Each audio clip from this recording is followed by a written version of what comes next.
আসসালামু আলাইকুম এভরিওয়ান, সবাই কেমন আছেন? আশা করি সবাই ভালো আছেন। আজকে আমি একটু ভিন্ন পদ্ধতিতে দুর্দান্ত স্বাদের কই মাছ ভুনা করব। তো এর জন্য প্রথমে আমি কই মাছ ভালোভাবে ধুয়ে এভাবে একটু কেটে নিয়েছি। তারপর কই মাছে পরিমাণ মতো হলুদ এবং লবণ মিশিয়ে ভালোভাবে মেখে নিয়েছি। তারপর আমি চুলায় একটা প্যান বসিয়ে দিয়ে তাতে পরিমাণ মতো তেল দিয়ে মাছগুলো ভালোভাবে ভেজে নিয়েছি। এখন আমি কই মাছ রান্নার জন্য একটা মশলা তৈরি করব।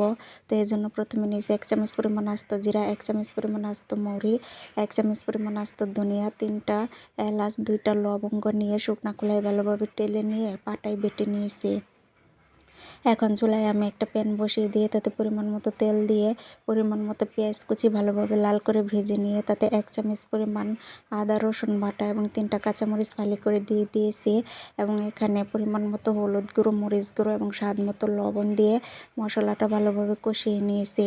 মশলা যখন ভালোভাবে কষানো হয়ে যাবে তখন এ পর্যায়ে আমি আগে থেকে ভেজে রাখা কই মাছ এবং একটা টমেটো এভাবে টুকরো করে কেটে দিয়েছি। তারপর ঢাকনা দিয়ে ঢেকে ভালোভাবে কষিয়ে নিয়েছি।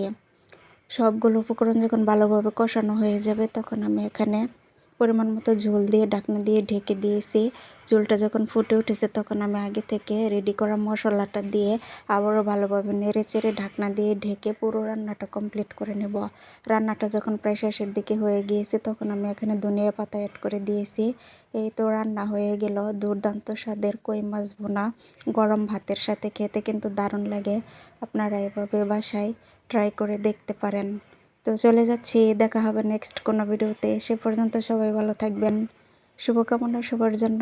ধন্যবাদ সবাইকে।